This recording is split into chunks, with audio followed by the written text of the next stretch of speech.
You're investigating crimes now that carry a life sentence. Murders are easy compared with this. We live in an age defined by one type of crime.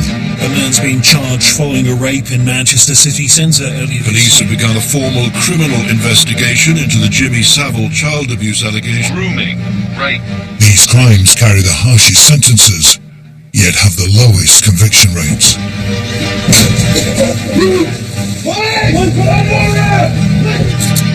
I can't tell you you're going to believe every victim that stood in front of you and believe everything that they say. But the important thing is that victim believes that you believe them. Few detectives want to volunteer for the fight. You're always thinking, I've got to get this right. You just got to keep going, moving forward to the next case. The word that I would use is relentless. These are the few. You might go into an interview thinking they've done it and then come back out of the interview and you don't know what to think.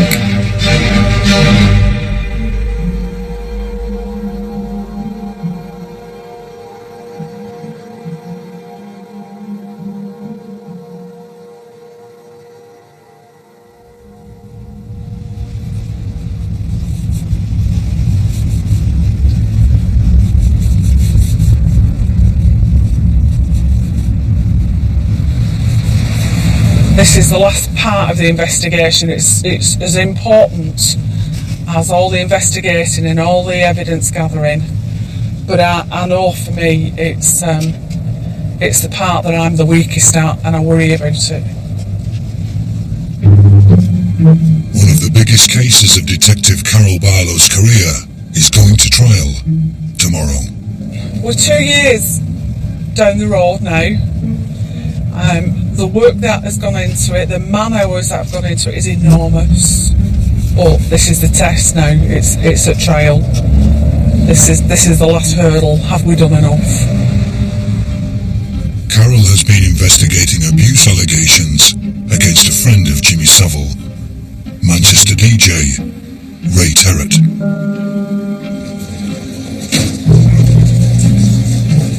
2 years worth of work is now going to be presented to a jury.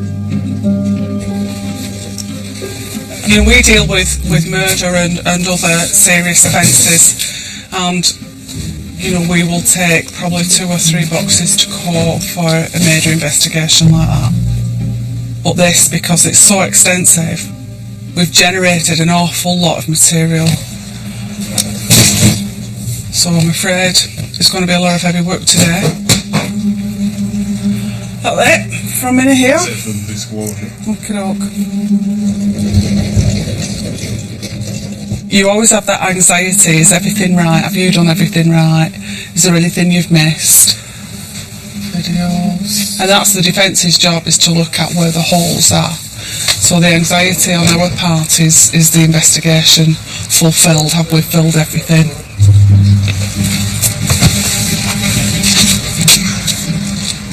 The investigation began with 5 women making allegations against Terrett. When he was interviewed, Terrett denied everything. Excuse me, I'm in my mouth wide open. No. Nothing. Nothing. There's nothing like that. It's like I want to know that second. Carol and her partner Rod continued the investigation, uncovering hidden evidence and more victims. I didn't realise how it was going to spiral and how many people were going to come forward.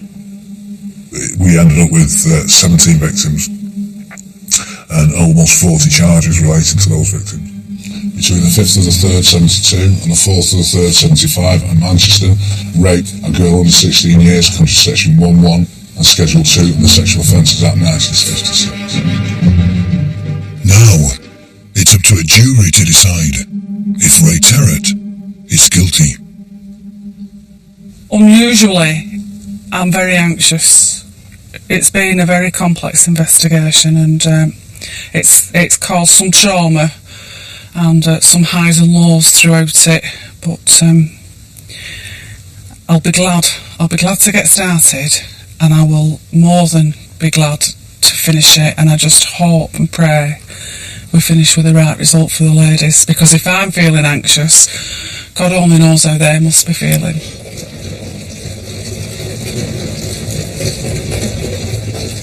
Until recently, the team had 20 victims ready to go to court. Turn right.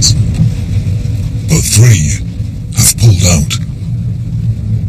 It's the detective's job to keep the remaining 17 on board and willing to give evidence. A member of Carol's team, Jill, is checking on one of the first victims to come forward in the case. Hi, Cathy. How have you been? Very up and down, really. Right, is that one yours? Yeah, right. Thanks. Okay. Okay. Ray was charged with 32 offences. Out of the 32 charges, Cathy, there are 4 that specifically relate to you, and that is the 5th of March 72 and the 4th of March 74. Indecent assault of a female under the age of 14, that being yourself. Yeah. The 5th of the 3rd 73 to the 4th of the 3rd 75, indecent assault of a female under the age of 14. Between the 5th of the 3rd 72 and the 4th of the 3rd 75, rape of a female under the age of 16. Between the dates of the 5th of the 3rd 72 and the 4th of the 3rd 74, rape of a female under the age of 16. And again, that's yours. So they are the 4 offences that relate to you. Okay. Right.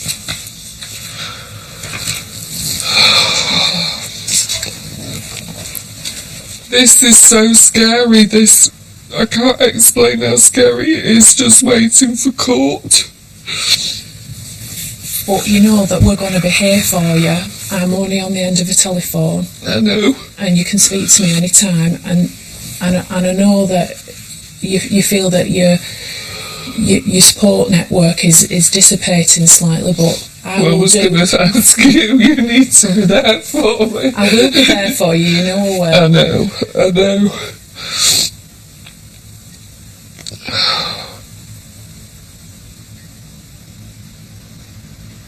In the courtroom, there's going to be a judge, barristers, a jury of 12 men and women, and people in the public gallery.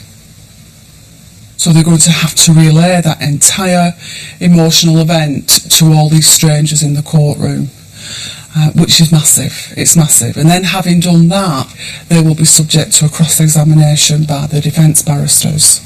And that is a really difficult process to get a witness through. Once you get close to that trial, I think the nerves really start to kick in then. And we know that there are a number of ladies who just don't think they're capable of doing that. And that will weaken the case, but the kind of crimes that it is, there is absolutely no way that we would force them to do that.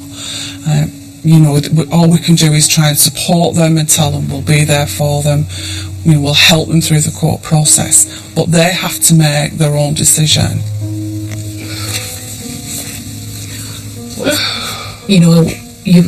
You're putting it right now for you and for future people, aren't you?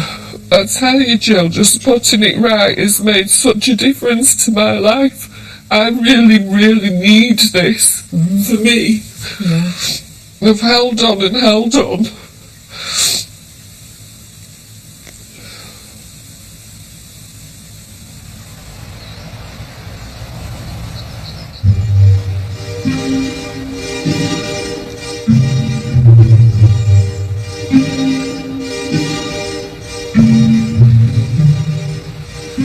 They are hard cases to prove, but it is the right thing that a jury should decide.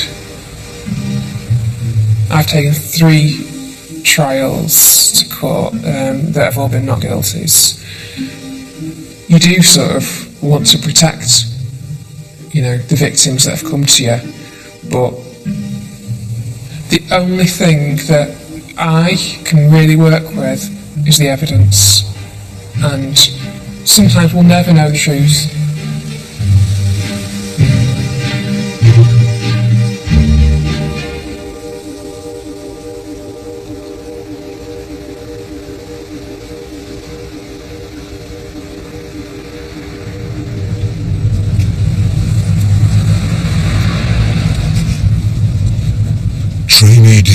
Ruth is called to the scene of a reported rape outside a nightclub in Manchester.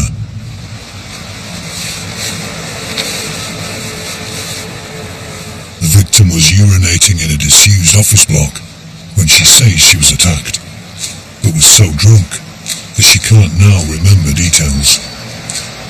It's down to Ruth to piece together exactly what happened. Right, so this is as far as we go.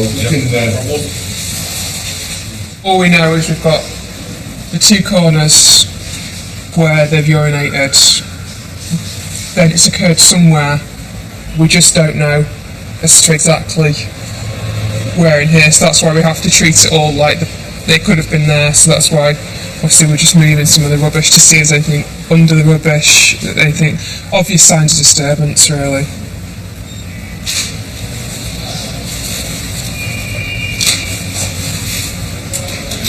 We've taken a condom wrapper, but it looks quite old and dusty, so it's unlikely to be associated, but we've got it. There's no actual condoms, the rubbish has been, there's just loads of takeaway fast food stuff and whatever. Ruth belongs to the Serious Sexual Offences Unit, the SSOU, Greater Manchester Police's first dedicated rape unit. Since it opened, reports of rape across the UK have soared. I'm sorry, I'm phoning from the Sexual Offences Unit. Ruth's boss is Detective Sergeant Phil Steele. Right, we've a bit to get through, sorry. Anybody any plans today? Cancel them. The nightclub investigation is one of 5 new cases he's dealing with today. The hardest days really are the ones where you just don't get time to think. And you've probably come in quarter an hour before start time. The phone's already ringing. You've still got jobs left over from the day before, and there are 2 or 3 or 4 new jobs that have come in overnight. Right, they've been in a club, and she's been with 2 friends. They've left the club. From what I've briefly gleaned, they've got in a taxi. As the taxi set off, she's asked it to stop, and she's got out and gone for a pee. And wherever she's gone, this lad has approached her, and I think he says a comment like, "I want a bang," or something. And then he's gone on to rape her.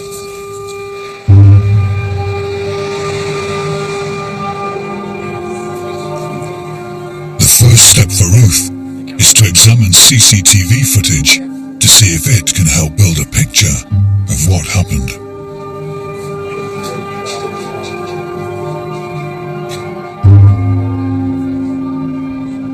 So this CCTV shows the victim walking over until she's gone off the view. And then it also shows the male who follows the victim to where she's been last seen as well.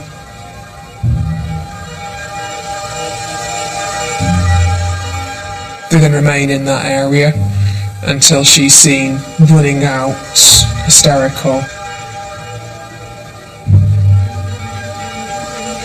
You can see her leaving a taxi, and once she's left in a taxi, he then emerges and then walks off.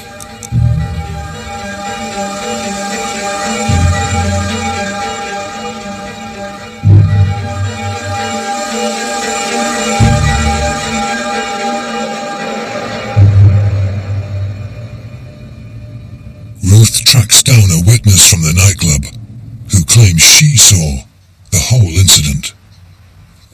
Her interview paints a different picture to the victims.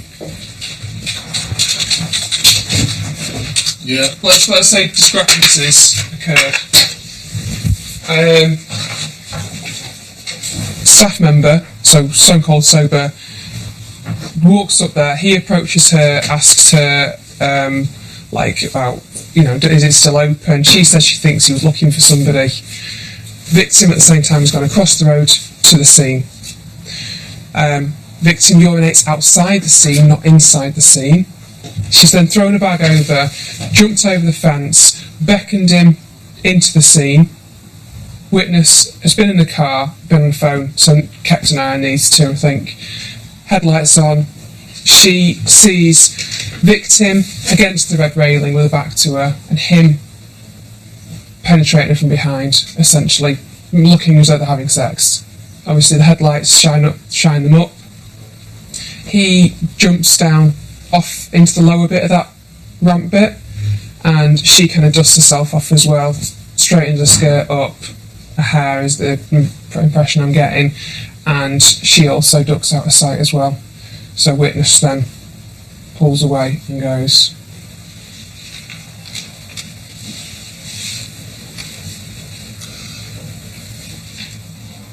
Just wonder why she's made the allegation then. The detectives have yet to interview the victim, but they face a dilemma. If they tell her about the witness, it could affect her story. If they don't, she won't know there is evidence that could undermine her if the case goes to court. I'm not sure if it's fair to put her through video interview without speaking to her first.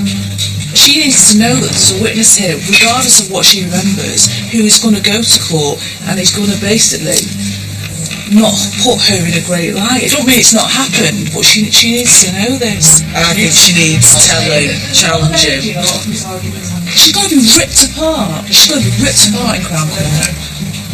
You wouldn't let somebody commit to a statement, would you, and say... No, not necessarily going through the ins and outs of the statement, because if she does have a memory, it could change that memory. But at the same time, explaining that somebody has witnessed it and seeing... Just go with the conversation from there. The problem we've got with that is it's not...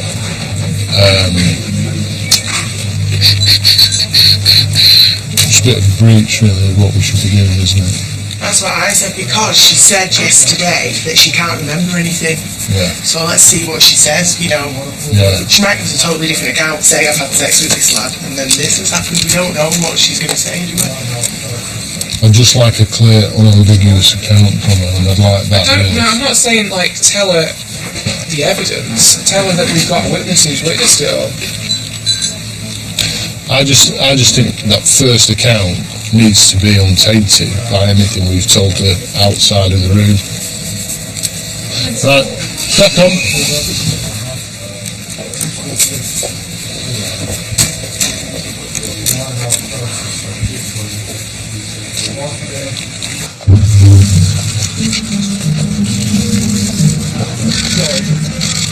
Jimmy Savile's former flatmate and chauffeur will appear in court today. Is charged with abusing young girls over several decades. Ray Terrett, who's 72, denies all the charges against him. The trial is expected to last 8 weeks. It's first day of the trial today.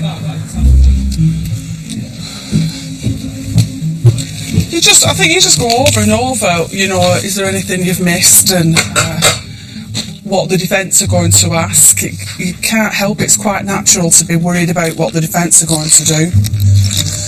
I was up at 1:30 drinking hot chocolate with Mr. Barlow, and then went back to bed, and then got up again at 4:45, and I thought, the wind and the rain, I was lying listening to it, my head's buzzing, and I thought, oh, just get up and get ready.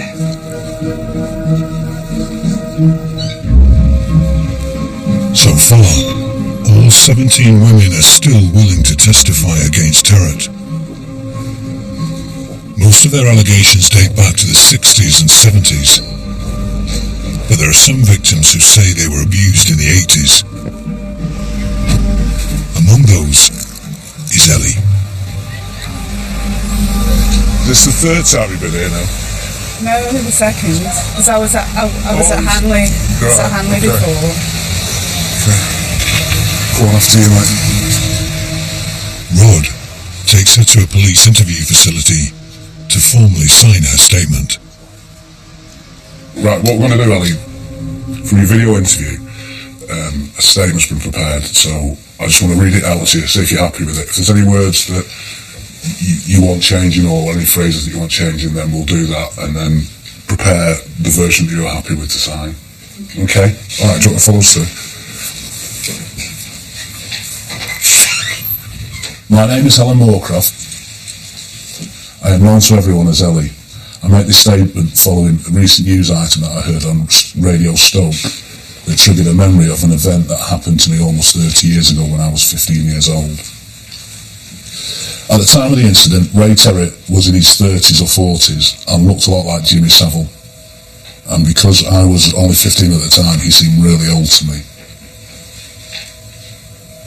Ellie had come to a local radio station to watch a radio show being recorded. It wasn't Terrett's show, but Terrett was in the building and he offered to take her to a dance class that she had. Terrett was supposed to drive me to Ribatto's club, but when we got there, he drove me past the club and we ended up on Leek Road. Once we had stopped on the waste ground, Terrett tried to pull me towards him to give him a kiss. He leaned over to try and kiss me. There was no way in a million years that I wanted him to touch me. I cannot remember the exact words Terrett used, but he made it clear that I couldn't go until I'd made him feel a bit better. I couldn't go until I sort of made him feel a bit better.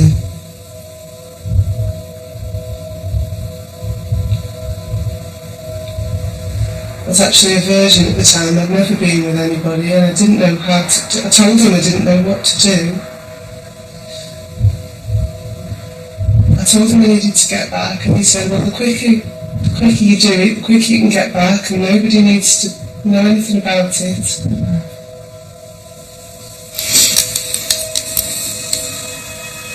It was still for a minute.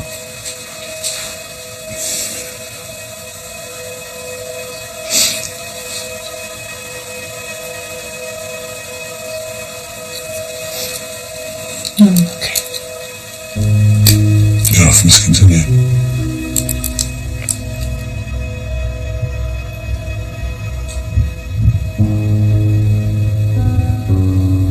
I don't know if I can do this.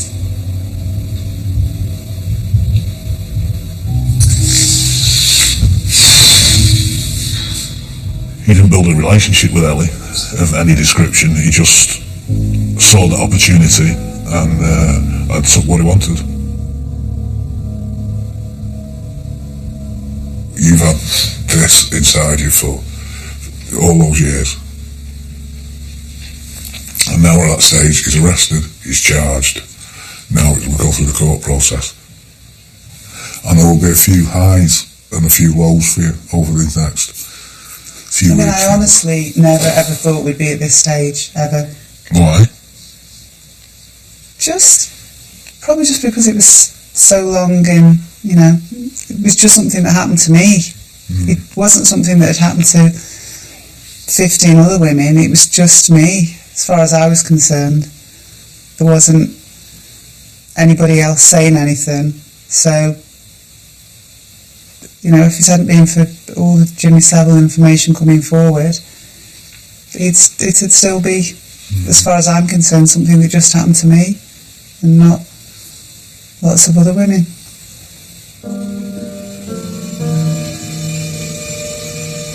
But it's got to stop really now.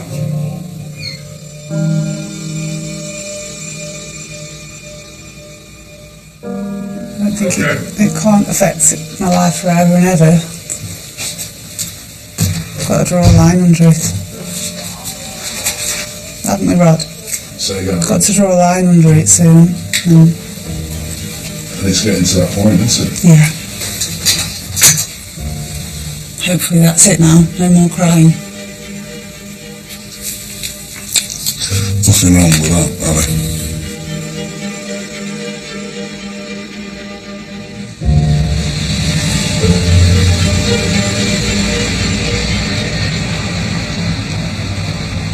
The prosecution has opened its case in the trial against Ray Terrett. The Manchester DJ, and friend of Jimmy Savile, is charged with abusing schoolgirls in the 70s and 80s. Today the first victims testified against him. Ray Terrett, 72, denies all the charges against him. You anything to say, Mr. Terrett?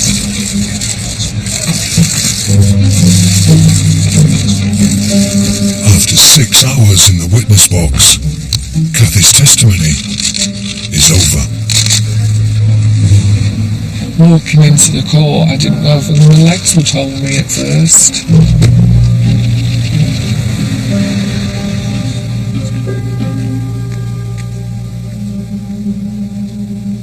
There was a screen up. I didn't see Terrett and his cronies. And I thank God for that, because I don't know if I could have done it had I had to look at him.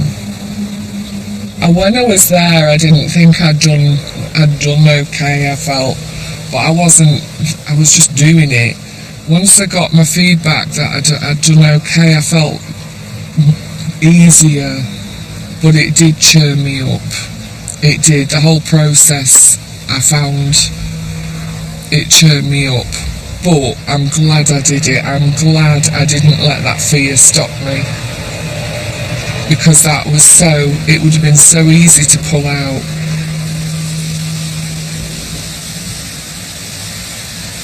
Kathy was followed by 3 other women who say they too were groomed by Terrett at the same time and in the same place. Ellie's case is different. It's a one-off incident, which means it's her word against Terrett's. She's travelled to Manchester to testify tomorrow.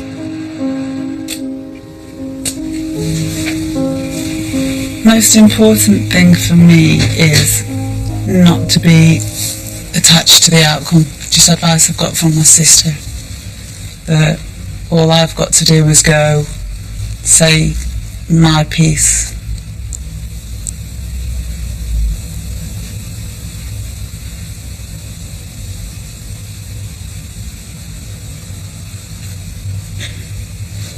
Important for me tomorrow, I don't want to cry in court.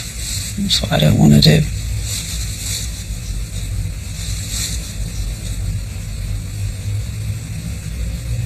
I'm going to do my best.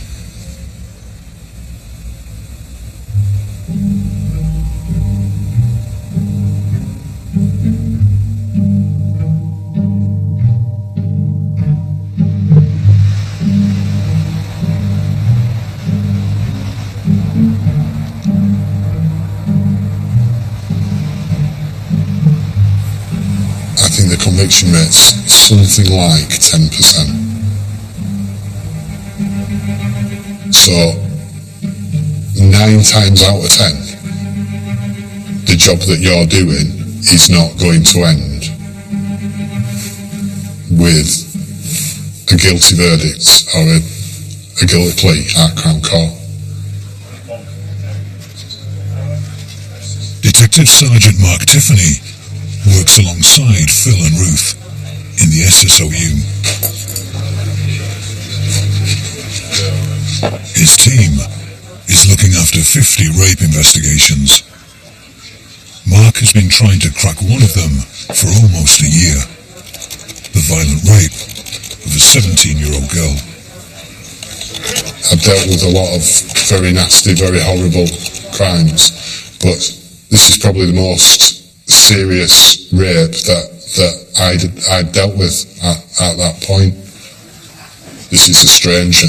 Those are very, very few and far between. A genuine attack on an individual by a stranger doesn't happen very, very often. Hi, Sue.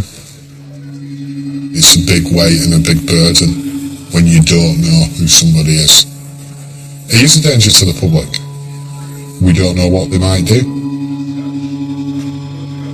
Although DNA from the attacker was found at the time of the rape, there was no match on the database. But Mark may have made a breakthrough. A suspect has been identified from the DNA of a close family member.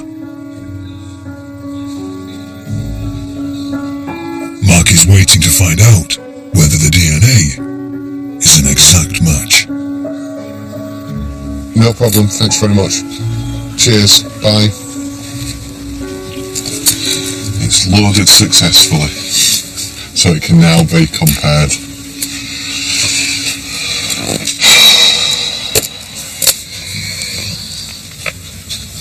Nail biting.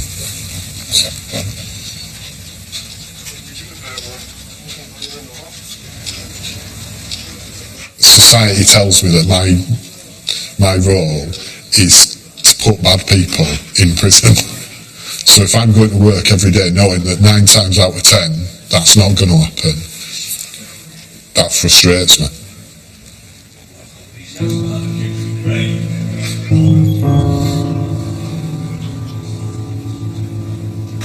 I'm waiting. I'm still waiting. And I'm trying to keep myself busy. All the rubbish days we have, all the hard times that we have got to be worth it, because we're doing the right thing.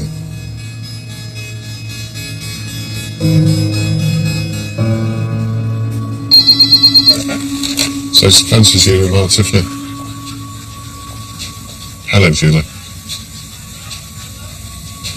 Yes.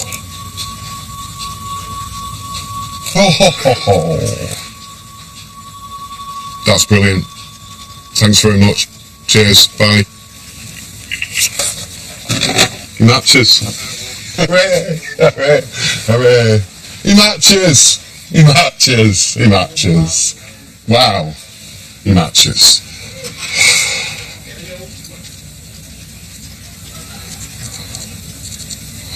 You have to give me a minute.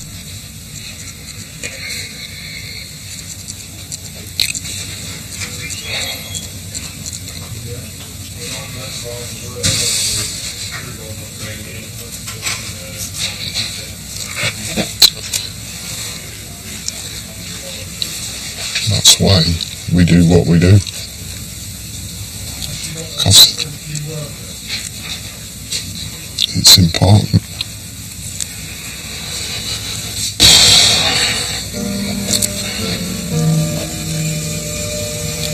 And we don't get many days like today.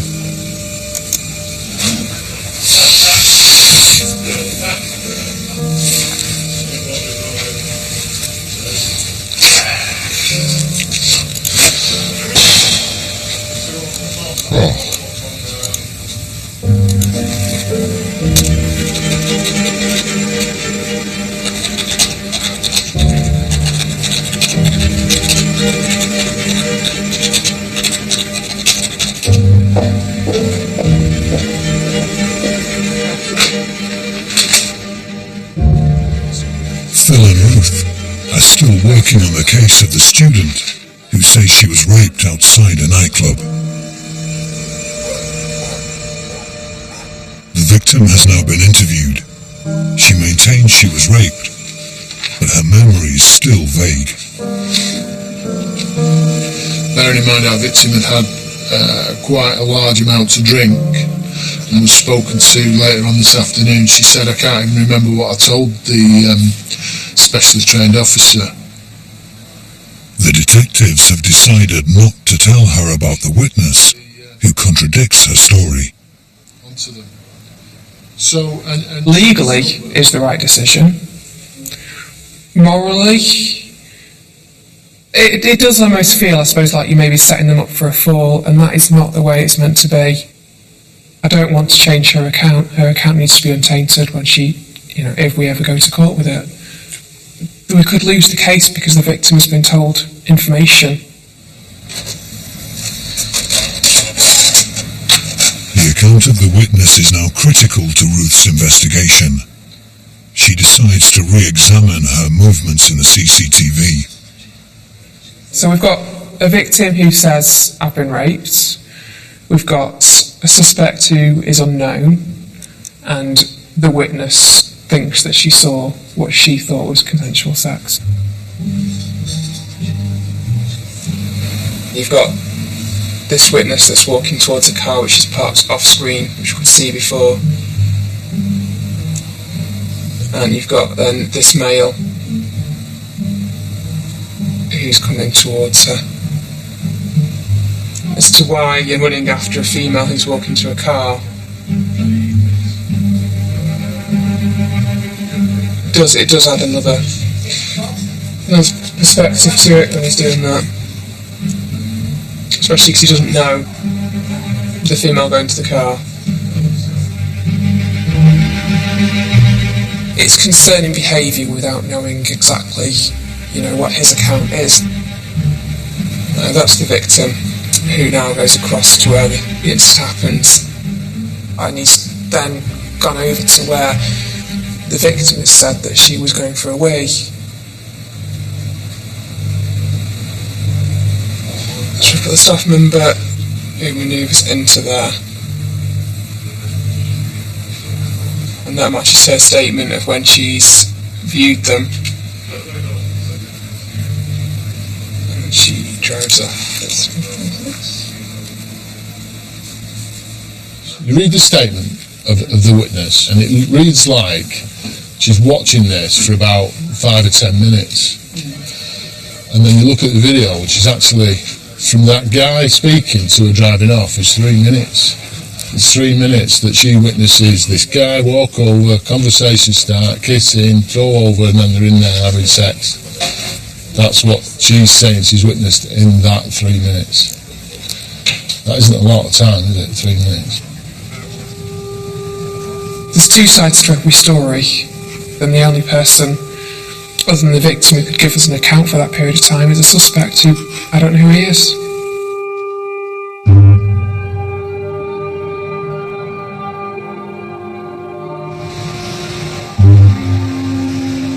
The team released information about the attack to the press and receive a call. Right.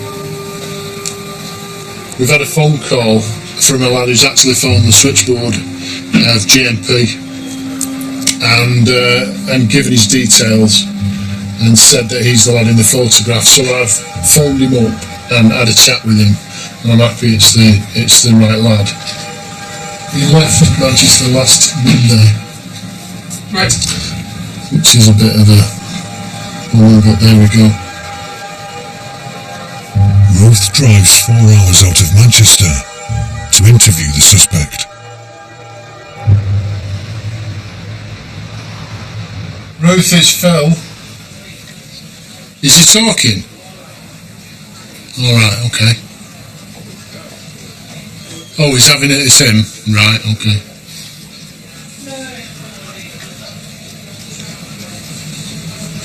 Right, well, good. Well, let him carry on digging. At some point he will reach Australia. He's digging his way in, he's digging his way down. Let him carry on. Cheers, Ruth. Bye. Bye. He's saying he's spoken to the victim outside the club for a few minutes, and that conversation has been quite sexualised. And then from there they've gone over to this area where he's helped her over the fence and into the area, and then gone on to have consensual sex with her. And then he says afterwards he's helped her over, all very gentlemanly. She's sort of waved him goodbye and toddled off to get the taxi. But you can quite clearly see the victim is distressed, distraught when she comes out from that entranceway. She's clearly upset.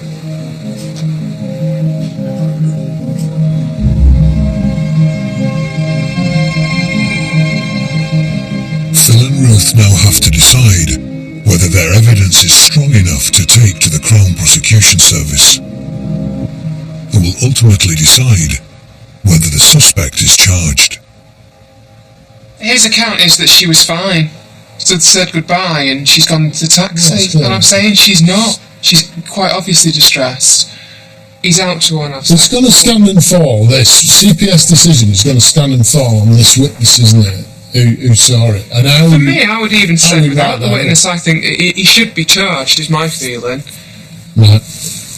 I'm happy, Ruth, that you've really moved it forward massively. massively. It's a great result that getting in. Hopefully, I'm in the same boat as you really at the moment. Unless something comes up to radically alter my mind, this job has got to go to CPS as far as I'm concerned. I think it's got to go. And I think you're right. It's going to have to go sooner rather than later.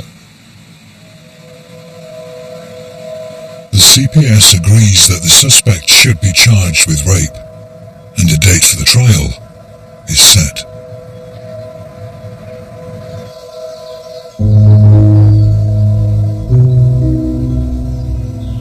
Former pirate radio DJ Ray Terrett was in the witness box today to deny a string of sex abuse charges, including that he raped a woman with Jimmy Savile.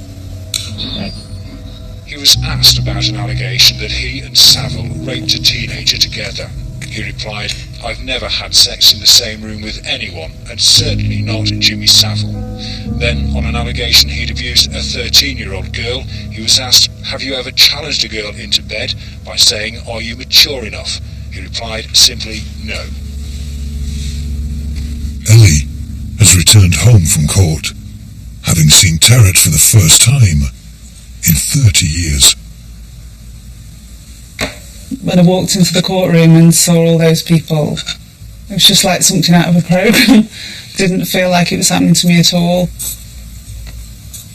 I did try and make eye contact because I was told the best way to, get people to sort of understand where I was coming from was to try and make eye contact. But when you've got 12 people all looking at you, it was hard to even look at anybody. But there was definitely compassion from the jury. And obviously I had to look at him in the box. It wasn't pleasant. I couldn't really look at him either, because sometimes he'd be staring, other times he'd be writing.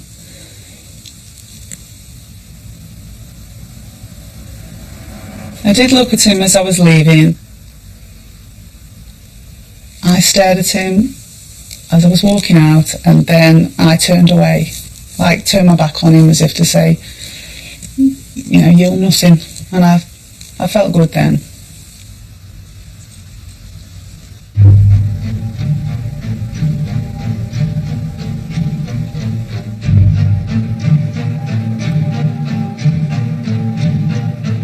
The trial enters its 8th week. The jury has heard from all 17 victims and from Ray Terrett himself. They retire to consider their verdict. It's been a year of my career, investigating it, all over a year of my career. You mentioned something about names being written on the wall. That was all young girls, not all girls' names. There's a lot of names there, mate, we don't know.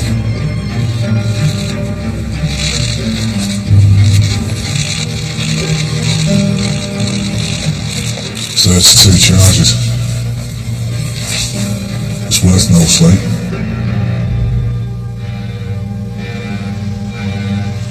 But it's trial by jury. You never know what the result is going to be. For 7 decades, Ray Terrett, who's 72, denies all the charges against him.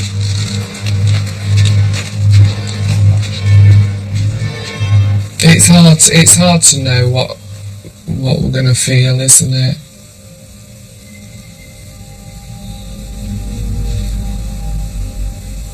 I hate what he's done. I hate what he's done to me. Would I kill him? Is a good question, and no, I wouldn't. I fantasise, but I don't think push comes to shove I would.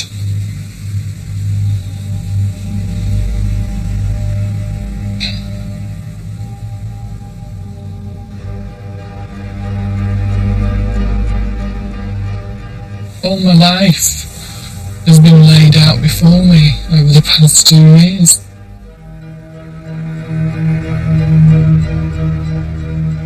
I've just held on for so long, just for somebody to hear it.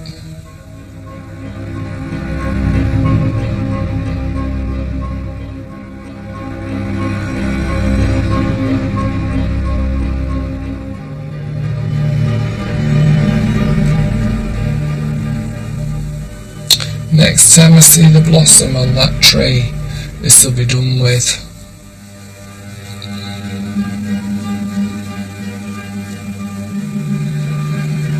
It's important to them that people who hear their story believe it. And I have this great fear because I've got 17 ladies. My fear is that the jury have got to reach a verdict beyond all reasonable doubt on each and every lady might find some of those accounts not up to that standard. And if the jury make decisions on some ladies of guilty, but on other ladies that the indictments are not guilty, I don't know how that's going to leave those ladies feeling.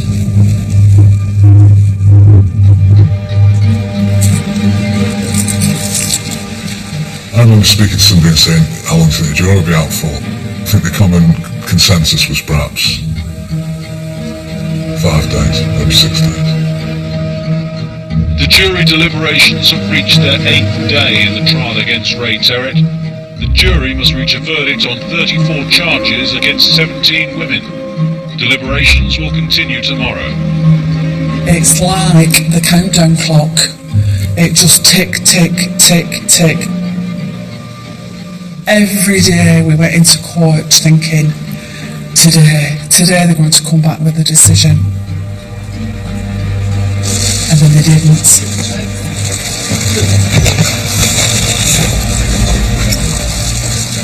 Those ladies were just crawling the walls. So every night I'd have to phone them and say, no result. The jury in the trial of Ray Terrett, former DJ and flatmate of Jimmy Savile, has been told it can reach majority verdicts. The ruling from the judge came after more than 50 hours of deliberations.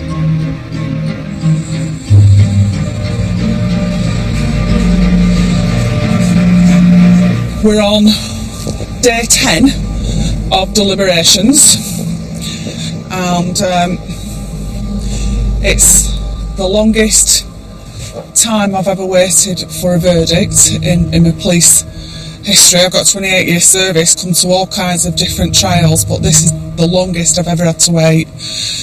And because there's so many victims, the longer we wait, the more anxious everybody's getting, including me, and I am very anxious.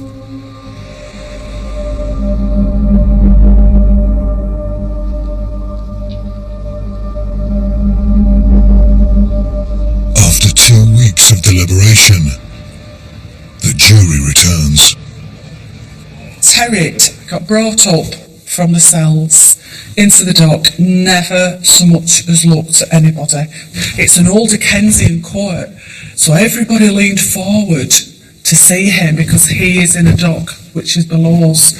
So everything went, everything creaked. And the next thing I knew was the ladies all cheered and we were going, yes, yes, yes. And there was this big roar that made me jump. And all the ladies were clapping and cheering. And then it dawned on me what I'd heard. I was like, oh my God, guilty.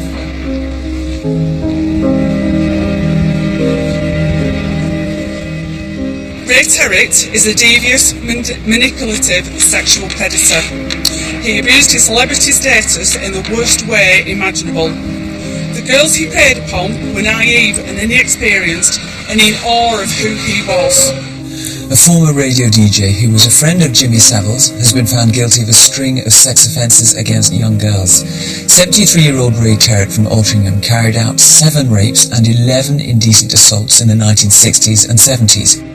His victims clapped and cheered as 73-year-old Terrett received what will effectively be a life sentence.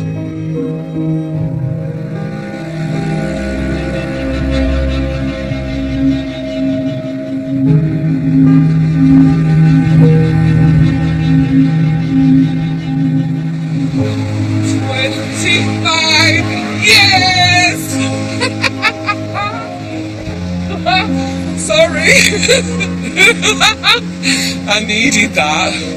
25 years.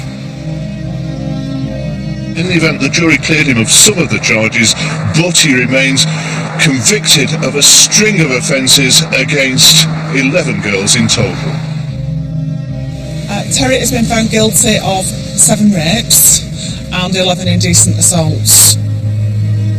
The disappointing thing of all of that is that out of 17 ladies, 6 of those ladies, the jury didn't find any guilty verdicts for their offences.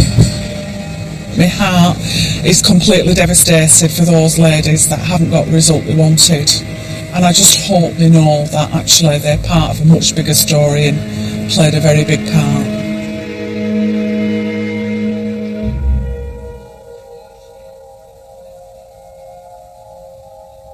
I didn't realise how much I'd pinned everything on a guilty. Everything.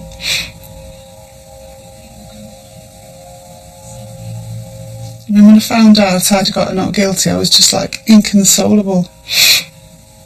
Tried to run out of the house and lock John in so he couldn't get me.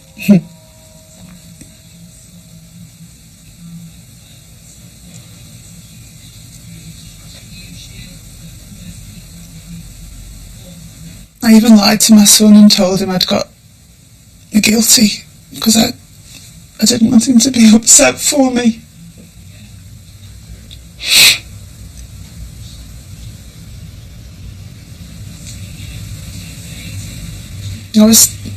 I was hoping it was going to be just this great big happy result and he was going to go to prison and my life was going to carry on. But I'm still stuck. I'm stuck here.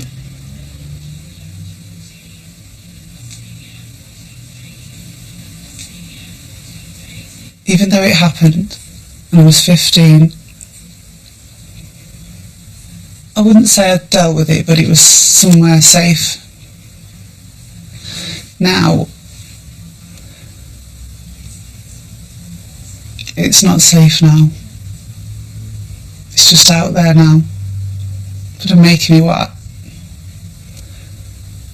I feel like it's defining me now. And not getting the guilty verdict. Somehow I've got to find a way of not letting it hang over and ruin the rest of my life. So in some ways,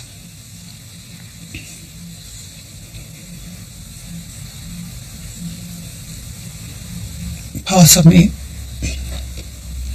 would like to put the clock back, maybe.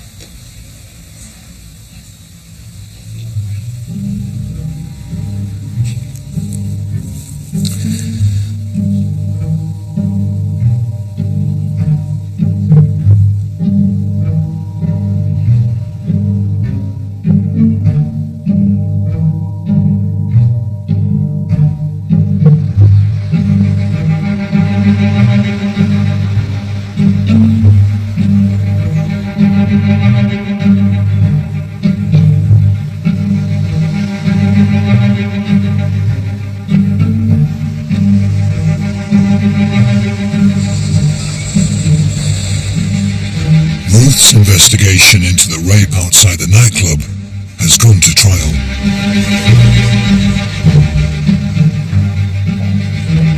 It's her job to deliver the verdict to the victim.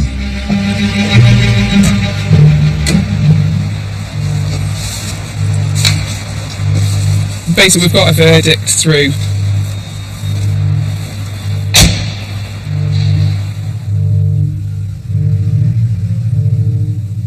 Alright, the jury have decided that they've found him not guilty.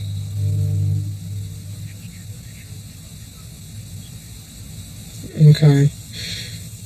I'm sorry, it's obviously not the result you wanted, and after everything you've been through, it's not. I'm sorry. Are you going to be okay? No, but it's upsetting, I know it is. Okay, well, make sure there's somebody with you. Bye.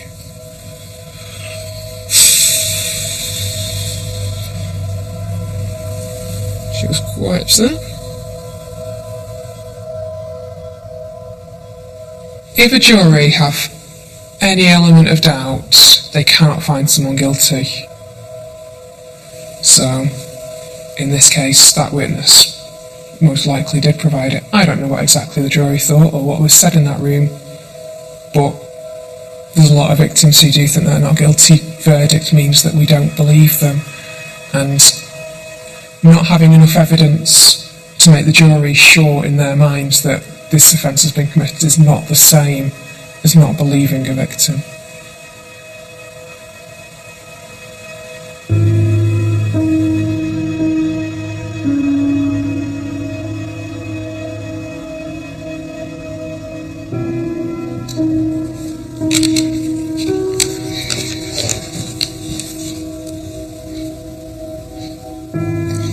I really can honestly say I feel a different person.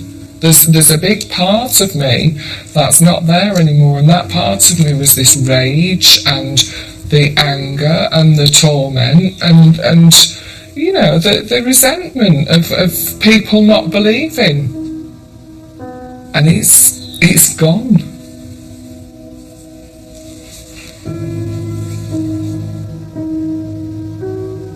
Nobody really understands what it's like to keep something, you know, hidden.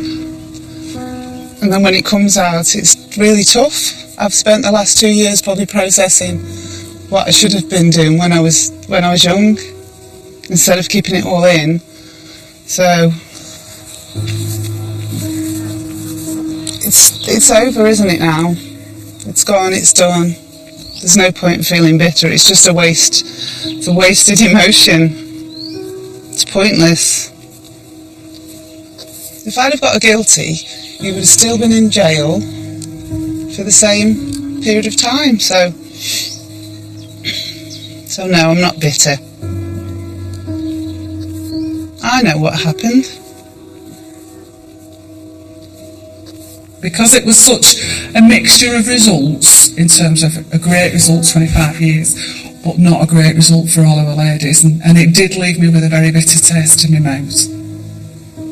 I did wonder about whether this should be my swan song.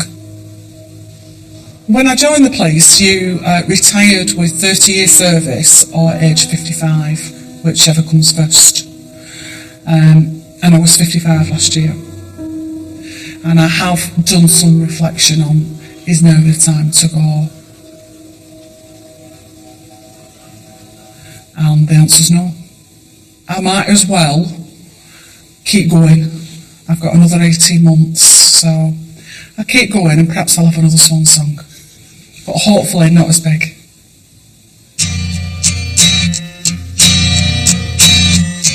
And breaking news this hour, the ITV Granada weatherman Fred Talbot has been further arrested by detectives investigating reports of historic sexual abuse. Snarling as you stumble across the road, but the day breaks instead, so you hurry home. Don't let the sun blast your shadow. Don't let the net float rob your mind. They're so natural, religiously unkind. Oh no, love, you're not alone. For details of organisations which offer advice and support, go online to bbc.co.uk/actionline or call the BBC Action Line to hear recorded information on 0800 077 077. Lines are open 24 hours and are free from most landlines. Some networks and mobile operators will charge for these calls.